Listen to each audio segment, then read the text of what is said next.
Chooranad pioneer കോളേജിന്റെ online ക്ലാസ്സിലേക്ക് എല്ലാവർക്കും സ്വാഗതം. ഇന്ന് ഞാനിവിടെ അവതരിപ്പിക്കാൻ പോകുന്നത് 9ാം ക്ലാസ്സിലെ കെമിസ്ട്രിയുടെ സ്ട്രക്ചർ ഓഫ് ആറ്റത്തിന്റെ 3ാമത്തെ പാർട്ടിലേക്കാണ് പോകുന്നത്. നമുക്ക് കഴിഞ്ഞ ക്ലാസ്സുകളിലായിട്ട് നമ്മൾ ആറ്റം എന്താണ് ആറ്റം, ആറ്റത്തില് പോസിറ്റീവും നെഗറ്റീവും ന്യൂട്രലുമായിട്ടുള്ള 3 പാർട്ടിക്കിൾസ് ഉണ്ട്. ഈ 3 പാർട്ടിക്കിളല്ല, ഇതുകൂടാതെ പാർട്ടിക്കിൾ ഉണ്ട്, അതിലേക്ക് നമ്മൾ വരാൻ പോവാണ്. പ്രധാനമായിട്ടും ആറ്റത്തിനകത്തുള്ള 3 പ്രധാന പാർട്ടിക്കിളാണ് ഇലക്ട്രോൺ, പ്രോട്ടോൺ, ന്യൂട്രോൺ എന്നത്. ഇതാണ് നമ്മൾ കഴിഞ്ഞ ക്ലാസ്സിൽ പഠിച്ചത്. ഇന്ന് നമ്മൾ പഠിക്കാൻ പോകുന്നത് ഈ ആറ്റത്തെ കുറിച്ചുള്ള ആറ്റത്തിന്റെ ഇത്തരത്തിലുള്ള മോഡൽ, പ്രോട്ടോൺ, ന്യൂട്രോൺ, ഇലക്ട്രോൺ, ഈ 3 പാർട്ടിക്കിളും ആറ്റത്തിന്റെ ഏത് ഭാഗത്ത് കാണപ്പെടുന്നു, അവ എന്ത് ചെയ്യുന്നു എന്നുള്ള കാര്യങ്ങളെ കുറിച്ചൊക്കെയാണ് കഴിഞ്ഞ ക്ലാസ്സിൽ നമ്മൾ പറഞ്ഞത്. ഇന്ന് നമ്മൾ പറയാൻ പോകുന്നത് ഈ 3 പാർട്ടിക്കിൾസ്, നെഗറ്റീവ്ലി ചാർജ്ഡ് പാർട്ടിക്കിൾ ആറ്റത്തിലുണ്ട്, പോസിറ്റീവ്ലി ചാർജ്ഡ് പാർട്ടിക്കിൾ ആറ്റത്തിലുണ്ട്. അങ്ങനെയാണെങ്കിൽ ഒരാറ്റത്തിന് പോസിറ്റീവ് ചാർജോ അല്ലെങ്കിൽ നെഗറ്റീവ് ചാർജോ ഉണ്ടാകേണ്ടതല്ലേ? എന്തുകൊണ്ടാണ് ഒരാറ്റം ഇലക്ട്രിക്കലി ന്യൂട്രൽ ആയത്? ചാർജ് ഇല്ലാത്ത, നമ്മള് സോഡിയം ആറ്റം എഴുതുമ്പോൾ Na, കാൽസ്യത്തിന്റെ ആറ്റം എഴുതുമ്പോൾ Ca, പൊട്ടാസ്യം എഴുതുമ്പോൾ K എന്നുള്ള സിംബലോടുകൂടി, എന്നുള്ള പ്രതീകത്തോടു കൂടിയാണ് നമ്മൾ എഴുതുന്നത്. അപ്പൊ അവിടെയെല്ലാം അതിന് ഇലക്ട്രിക്കലി ന്യൂട്രൽ ആണ്. ബൈ ചാർജ് ഇല്ല, പോസിറ്റീവ് ചാർജും ഇല്ല, നെഗറ്റീവ് ചാർജും ആറ്റങ്ങൾക്കില്ല. എന്തുകൊണ്ടാണ് ആറ്റം ഇലക്ട്രിക്കലി ന്യൂട്രൽ ആയത്? ചാർജ്ഡ് പാർട്ടിക്കിൾസ് ആറ്റത്തിലുണ്ടെങ്കിലും ആറ്റം ഈ ചാർജിനെ കാണിക്കാത്തത് എന്തുകൊണ്ടാണ്? നമുക്കറിയാം, പോസിറ്റീവ്ലി ചാർജ്ഡ് പാർട്ടിക്കിളാണ് പ്രോട്ടോൺ, നെഗറ്റീവ്ലി ചാർജ്ഡ് പാർട്ടിക്കിളാണ് ഇലക്ട്രോൺ. ഈ പ്രോട്ടോണിന്റെയും ഇലക്ട്രോണിന്റെയും ഒരാറ്റത്തിലെ പോസിറ്റീവ്ലി ചാർജ്ഡ് പാർട്ടിക്കിളായ പ്രോട്ടോണിന്റെ എണ്ണം, നമ്പർ ഓൾവേസ് ഈക്വൽ ടു, എല്ലായ്പ്പോഴും തുല്യമായിരിക്കും നെഗറ്റീവ്ലി ചാർജ്ഡ് പാർട്ടിക്കിൾ ആയിട്ടുള്ള ഇലക്ട്രോണിന്റെ നമ്പറിനോട്. അതായത് number of protons is always equal to number of electrons. അതായത് ഏതൊരാറ്റത്തിലും എത്ര number protons, positively charged particle ആയ പ്രോട്ടോൺ ആറ്റത്തിലുണ്ടോ, തീർച്ചയായിട്ടും ആ ആറ്റത്തിൽ അത്രയും എണ്ണം നെഗറ്റീവ്ലി ചാർജ്ഡ് പാർട്ടിക്കിൾ ആയിട്ടുള്ള ഇലക്ട്രോൺസ് ഉണ്ടായിരിക്കും. അതുകൊണ്ടാണ് അപ്പൊ പോസിറ്റീവ് ചാർജ് 5 എണ്ണം ഉണ്ടെങ്കിൽ 5 നെഗറ്റീവ് ചാർജ് ഉണ്ടെങ്കിൽ ഈ 5 ചാർജും പരസ്പരം ന്യൂട്രലൈസേഷൻ നടക്കും. അപ്പോൾ അവിടെ ചാർജ് കാണില്ല. അതുകൊണ്ടാണ് ഒരാറ്റം എപ്പോഴും എന്താണ് ഇലക്ട്രിക്കലി ന്യൂട്രൽ എന്ന് പറയുന്നത്. ചാർജ് ഇല്ലാത്ത അല്ലെങ്കിൽ ചാർജ് റെപ്രസെന്റ് ചെയ്യാത്ത ആറ്റം എന്ന് പറയുന്നത് ഈ പ്രോട്ടോണിന്റെയും ഇലക്ട്രോണിന്റെയും എണ്ണം ആറ്റത്തിൽ എല്ലായ്പ്പോഴും ഈക്വൽ ആയതുകൊണ്ടാണ്. അപ്പൊ എന്തുകൊണ്ടാണ് ഒരാറ്റം ഇലക്ട്രിക്കലി ന്യൂട്രൽ? അല്ലെങ്കിൽ ആറ്റത്തെ നമ്മൾ എഴുതുമ്പോൾ, റെപ്രസെന്റ് ചെയ്യുമ്പോൾ ആ ആറ്റത്തിന്റെ മുകളിലായിട്ട് നമ്മൾ പോസിറ്റീവ് ചാർജോ അല്ലെങ്കിൽ നെഗറ്റീവ് ചാർജോ കാണിക്കുന്നില്ല. എന്നാൽ നമുക്കറിയാം, ആറ്റത്തിൽ പോസിറ്റീവ്ലി ചാർജ്ഡ് പാർട്ടിക്കിൾ ഉണ്ട്, നെഗറ്റീവ്ലി ചാർജ്ഡ് പാർട്ടിക്കിൾ ഉണ്ട്, ചാർജ്ലെസ് പാർട്ടിക്കിളും ആറ്റത്തിലുണ്ടെന്നറിയാം. അപ്പോ ഇവയുടെ എണ്ണം, പോസിറ്റീവ് ചാർജ് എത്രയുണ്ടോ അല്ലെങ്കിൽ പോസിറ്റീവ് ചാർജുള്ള പ്രോട്ടോൺസ് ആറ്റത്തിൽ എത്ര എണ്ണം ഉണ്ടോ അത്രയും തന്നെ നമ്പർ നെഗറ്റീവ്ലി ചാർജ്ഡ് പാർട്ടിക്കിളായ ഇലക്ട്രോൺസ് ആറ്റത്തിൽ ഉണ്ടായിരിക്കും. അതുകൊണ്ട് ആറ്റം എല്ലായ്പ്പോഴും ഇലക്ട്രിക്കലി ന്യൂട്രൽ ആയിരിക്കും. ഇനി നമ്മൾ ആറ്റത്തെ കുറിച്ച് പല സയന്റിസ്റ്റ് പല അഭിപ്രായങ്ങളും പല രീതിയിലുള്ള എക്സ്പെരിമെന്റ്സ് ഒക്കെ നടത്തിയിട്ടുണ്ട്. അപ്പോ ആറ്റത്തെ കുറിച്ച് റൂദർഫോർഡ് എന്ന സയന്റിസ്റ്റ് അവതരിപ്പിച്ച ചില കാര്യങ്ങൾ, postulates of Rutherford model atom ആണ് നമ്മൾ ആദ്യമായിട്ട് പറയാൻ പോകുന്നത്. എന്താണ് ഏണസ്റ്റ് റൂദർഫോർഡ് എന്ന സയന്റിസ്റ്റ് ആറ്റത്തെ കുറിച്ച് അവതരിപ്പിച്ച കാര്യങ്ങൾ എന്തൊക്കെയാണെന്ന് നമുക്ക് നോക്കാം.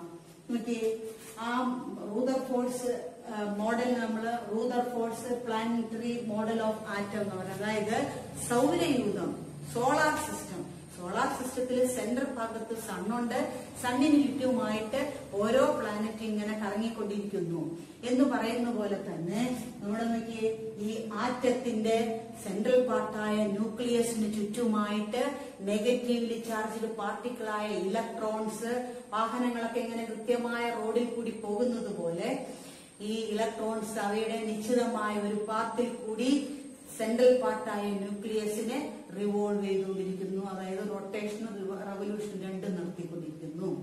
അപ്പോ ഷെൽ അല്ലെങ്കിൽ ഓർബിറ്റ് എന്ന പാത്തിൽ കൂടി ഇലക്ട്രോൺസ് ന്യൂക്ലിയസിനെ ചുറ്റി കറങ്ങിക്കൊണ്ടിരിക്കുന്നു. അതുപോലെ നമുക്കറിയാം, അപ്പോൾ അതിന്റെ സെൻട്രൽ പാർട്ട് ആരാണ്? ന്യൂക്ലിയസ് ആണ്. അതുപോലെ തന്നെ നോക്കിയേ, electrons revolves around the nucleus in shells. ഇത് തന്നെയല്ലേ നമ്മുടെ സോളാർ സിസ്റ്റത്തിൽ നമ്മൾ പഠിക്കുന്നത്. നോക്കിയേ, solar system has A centre. Solar സിസ്റ്റത്തിന് ഒരു സെൻട്രൽ പാർട്ട് ഉണ്ട്. ആ സെൻട്രൽ പാർട്ടാണ് സൺ എന്ന് പറയുന്നത്. സൂര്യൻ എന്നറിയപ്പെടുന്ന ആ സൂര്യന് ചുറ്റുമായിട്ട് ഭൂമി ഉൾപ്പെടെയുള്ള എല്ലാ പ്ലാനറ്റും റിവോൾവ് ചെയ്തുകൊണ്ടിരിക്കുന്നു. അപ്പൊ റൊട്ടേഷനും റെവല്യൂഷനും രണ്ടും നടത്തിക്കൊണ്ടിരിക്കുന്നു.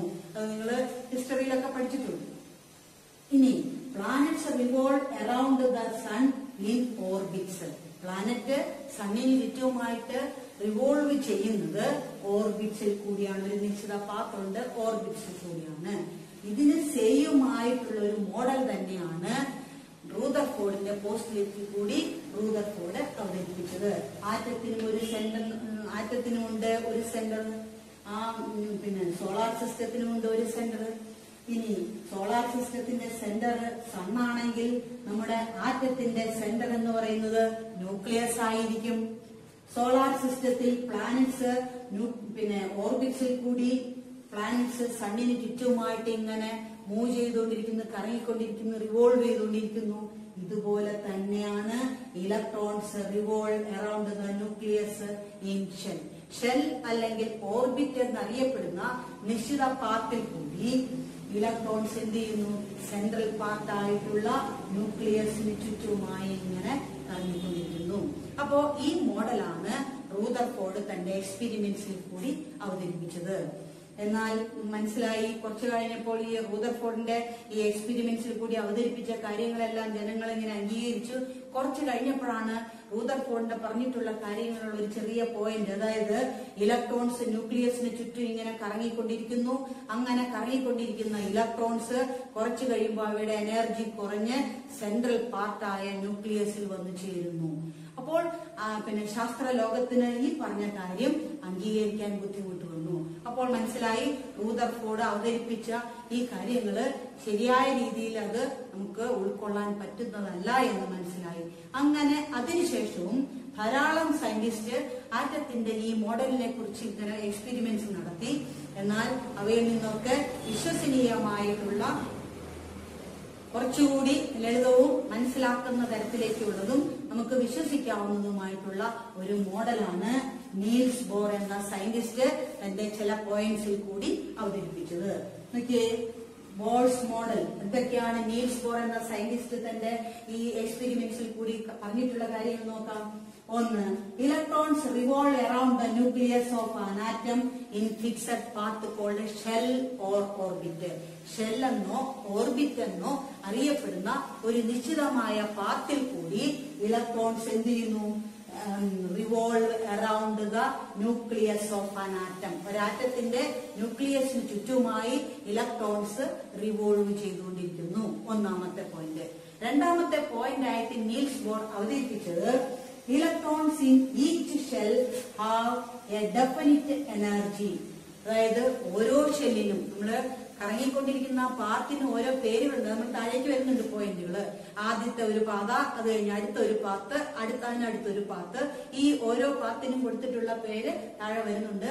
ഈ ഓരോ പാത്തിനും ഡെഫിനിറ്റ് എനർജി, നിശ്ചിതമായിട്ടുള്ള എനർജി ഉണ്ട്, ഊർജം ഉണ്ട് എന്നുള്ളതാണ് രണ്ടാമത്തെ പോയിന്റിൽ കൂടി നീൽസ് ബോർ അവതരിപ്പിച്ചത്.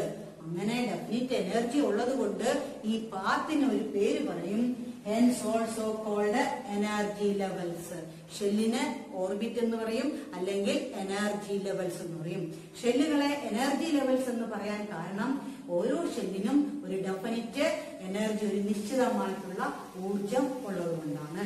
ഇനി മൂന്നാമത്തെ പോയിന്റ് ആയിട്ട് നീൽസ് ബോർ അവതരിപ്പിച്ചത് as long as an electron revolves in a particular orbits, ഒരു നിശ്ചിതമായിട്ടുള്ള ആദ്യത്തെ പാതയോ രണ്ടാമത്തെ പാതയോ മൂന്നാമത്തെ പാതയോ ഏതായിക്കോട്ടെ, ഏതെങ്കിലും ഒരു പർട്ടിക്കുലർ ഓർബിറ്റിൽ കൂടി ഇലക്ട്രോൺസ് റിവോൾവ് ചെയ്യുമ്പോൾ ഇറ്റ്സ് എനർജി റിമെയിൻസ് കോൺസ്റ്റന്റ്.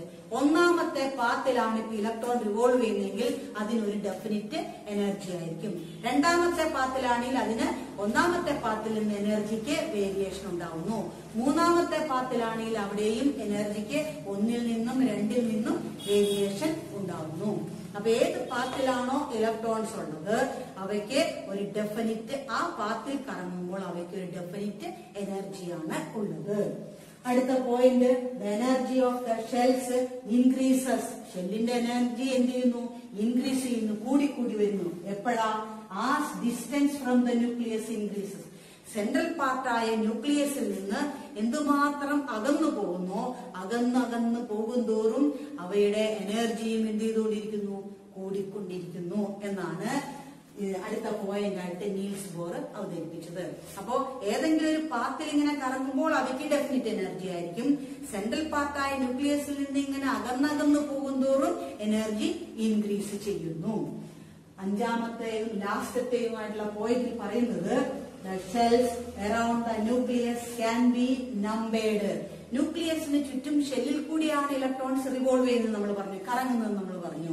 ആ ഷെല്ലുകൾക്ക് ഒരു നിശ്ചിതമായിട്ടുള്ള നമ്പർ കൊടുത്തിട്ടുണ്ട്, അല്ലെങ്കിൽ ഒരു ലെറ്റർ കൊടുത്തിട്ടുണ്ട്. ആ കൊടുത്തിട്ടുള്ള numbered from near the nucleus, ന്യൂക്ലിയസിന്റെ അടുത്ത് നിന്ന് അകന്നു പോകുന്തോറും 1, 2, 3, 4, 5 എന്നിങ്ങനെ പറഞ്ഞു. ഒന്നാമത്തെ ഷെൽ, രണ്ടാമത്തെ ഷെൽ, മൂന്നാമത്തെ ഷെൽ, നാലാമത്തെ ഷെൽ എന്ന രീതിയിൽ പോകുന്നു. അതായത് അവയ്ക്ക് കൊടുത്തിട്ടുള്ള റെപ്രസെന്റ് ചെയ്തിട്ടുള്ള ലെറ്റർ എന്ന് പറഞ്ഞാൽ ഫസ്റ്റ് ഷെല്ലിന് കെ എന്നും, സെക്കൻഡ് ഷെല്ലിന് എൽ, തേർഡ് ഷെല്ല് എം, അങ്ങനെ ആൽഫബറ്റിക് ആ ഓർഡർ അനുസരിച്ച് പോകുന്നു. ഇതാണ് ഈ പറഞ്ഞ 5 പോയിന്റ്സിൽ കൂടി നീൽസ് ബോർ ആറ്റത്തെ കുറിച്ച് അവതരിപ്പിച്ചിട്ടുള്ള കാര്യങ്ങളാണ് ഇപ്പോൾ നമ്മൾ നമ്മുടെ കെമിസ്ട്രിയുടെ എല്ലാ കാര്യങ്ങൾക്കും വേണ്ടിയിട്ട് ഉപയോഗിക്കുന്ന ബോർ മോഡൽ എന്ന രീതിയിൽ നമ്മൾ ഉപയോഗിക്കുന്ന ആറ്റത്തിന്റെ മോഡൽ. ആ 5 പോയിന്റുകളിൽ കൂടിയാണ് നീൽസ് ബോർ ശരിയായ രീതിയിൽ ആറ്റത്തെ കുറിച്ച് ഒരു വ്യക്തമായിട്ടുള്ള ഒരു കാഴ്ചപ്പാട് നമുക്ക് തന്നിട്ടുള്ളത്. പോയിന്റ്സുകളെല്ലാം നിങ്ങൾ കൃത്യമായിട്ടും നിങ്ങളുടെ ബുക്കിനകത്ത് എഴുതി വെക്കണം. ടെക്സ്റ്റിനകത്തുണ്ട്, എന്നിരുന്നാൽ തന്നെ ഈ ബുക്കിനകത്ത് എഴുതി വെക്കണം. ബുക്കിലേക്ക് എഴുതി വെച്ചതിന് ശേഷം അതിന്റെ ഫോട്ടോ എടുത്ത് നമ്മുടെ ഗ്രൂപ്പിനകത്ത് ഇടണം. ഇത് എഴുതിയിട്ടുണ്ടോ ഇല്ലോ എന്നറിയാൻ. റൂദർഫോർഡ് മോഡലും ബോർ മോഡലും തമ്മിൽ കമ്പയർ ചെയ്ത് നോക്കണം. എന്താണ് റൂദർഫോർഡ് അവതരിപ്പിച്ച മോഡൽ, എന്താണ് ബോർ അവതരിപ്പിച്ച മോഡൽ, അതിൽ നമ്മളിപ്പോ ഉപയോഗിക്കുന്ന ബോർ മോഡൽ റൂദർഫോർഡ് മോഡലിൽ നിന്നും എന്തൊക്കെ മാറ്റങ്ങൾ ഉണ്ടായിട്ടുണ്ട് എന്നുള്ള കാര്യം കൂടി ഇത് എഴുതിയതിനു ശേഷം ഒന്ന് വ്യക്തമായിട്ട് മനസ്സിലാക്കണം. ഈ 5 പോയിന്റ്സിൽ കൂടി വ്യക്തമായിട്ടുള്ള ഒരു കാര്യമാണ് ഇപ്പോൾ അവതരിപ്പിച്ചിട്ടുള്ളത്. അപ്പോ അതുകൊണ്ട് നമ്മൾ ഇനിയുള്ള ക്ലാസ്സുകളിലൊക്കെ നമ്മൾ ഉപയോഗിക്കുന്നത് ബോർ മോഡൽ, ആറ്റത്തിന്റെ ബോർ മോഡൽ എന്നുള്ള രീതിയിലാണ്. എങ്ങനെയാണ് ഒരാറ്റത്തിന്റെ ന്യൂക്ലിയസിന് ചുറ്റും ആരുണ്ട്, എന്ത് ചെയ്യുന്നു, എങ്ങനെ കറങ്ങുന്നു, അതിന്റെ എനർജിക്ക് എന്ത് വേരിയേഷൻ ഉണ്ടാകുന്നു എന്നുള്ള കാര്യങ്ങൾ അവതരിപ്പിച്ചിട്ടുള്ളത്. അപ്പോൾ ഇത് ഇവിടെ പറഞ്ഞതുപോലെ തന്നെ നിങ്ങൾ ടെക്സ്റ്റിലേക്ക് നോക്കണം. ടെക്സ്റ്റിൽ നോക്കി വേണം ഇത് നിങ്ങൾ പഠിച്ചു പോകാൻ. പോയി എഴുതുന്ന പ്രധാനപ്പെട്ട പോയിന്റുകളുടെയൊക്കെ ഫോട്ടോ എടുത്ത് ഗ്രൂപ്പിലിടണം. നിങ്ങൾ ചെയ്യുന്നു എന്നറിയാൻ വേണ്ടിയിട്ട് ചെയ്യണം. എന്തെങ്കിലും സംശയം ഉണ്ടെങ്കിൽ നമുക്ക് അത് സംശയം അവിടെ കമന്റ് ബോക്സിൽ ഇട്ട് ആ സംശയം ദൂരീകരിച്ച് വേണം മുന്നോട്ട് പോകാൻ വേണ്ടിയിട്ടുള്ളത്. എല്ലാ ആഴ്ചയുടെ അവസാനം ഒരു പരീക്ഷയൊക്കെ ഉണ്ട്. പരീക്ഷയ്ക്ക് എല്ലാവരും നല്ല രീതിയിൽ തയ്യാറെടുക്കണം. നല്ല രീതിയിൽ തയ്യാറെടുത്തുകൊണ്ട് അത് പരീക്ഷയ്ക്ക് ഫുൾ മാർക്ക് മേടിക്കത്തക്ക രീതിയിൽ പോകണം. അപ്പോൾ ഇന്നത്തെ ക്ലാസ് ഇവിടെ അവസാനിപ്പിക്കുകയാണ്. ഈ അവസാനിപ്പിക്കുന്ന ഇന്നത്തെ ഈ ക്ലാസ്സിൽ കൂടി നിങ്ങൾക്ക് മനസ്സിലായിട്ടുള്ള കാര്യങ്ങൾ പോയിന്റ് രൂപത്തിൽ നിങ്ങളുടെ ബുക്കിനകത്ത് നിങ്ങൾക്ക് എഴുതി വീണ്ടും അത് ആവർത്തിച്ച് പഠിച്ചു പോകാം. നമസ്കാരം.